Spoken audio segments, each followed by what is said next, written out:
જય દસના।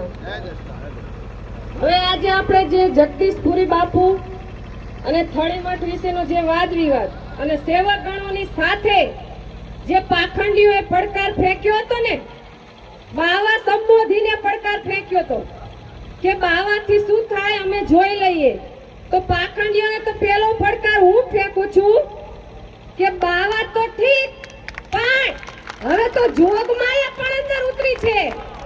એટલે સત્ય સનાતન ધર્મની ગાદી પચાવવામાં અને ગાદી ઉપર બેસવું, એમાં સત્ય સનાતનની લડાઈ લડવી પડે।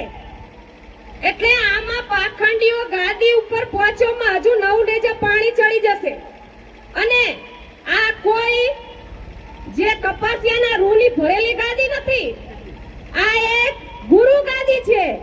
એટલે જ્યારે રૂની કપાસિયાની ભરેલી ગાદી ઉપર આપણે જ્યારે બેસવું પડે ને, ત્યારે એમાંથી કપાસિયાને પણ દૂર કરવામાં આવે છે। તો એક આ સત્ય સનાતન ધર્મની ગાદી છે, આમાં કોઈ પાખંડી એ ગાદી બચાવવાની કોઈ ઓકાત નથી। એટલે માટે હવે આજે મારો દસનામ સમાજ એક થયો છે, જે અમારી એક 10 વર્ષની સખત મહેનત બાદ હું પહેલા તો 18 વરણ અને દસનામ સમાજને આભારી છું કે તમે એક થઈ અને હવે જે આંદોલન શરૂ કર્યું છે, તો આ આંદોલનમાં છેક સુધી સાથ આપજો।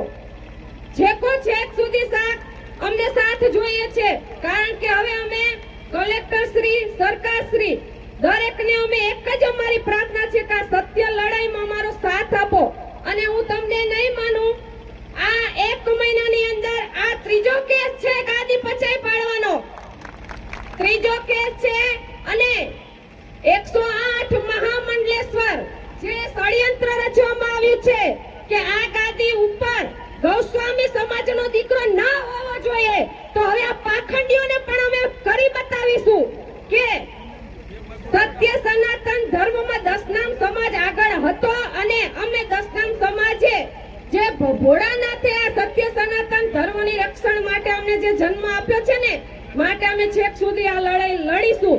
અને હવે દરેક પાખંડીઓ આ એક થળીમઠથી તો આપણે જાગૃત થયા છીએ, પણ ભારતભરમાં જેટલી આપણી ગાદી છે એ દરેક જગ્યાએ આપણે આવી રીતે હંમેશા સાથે રહીને લડાઈ લડીશું।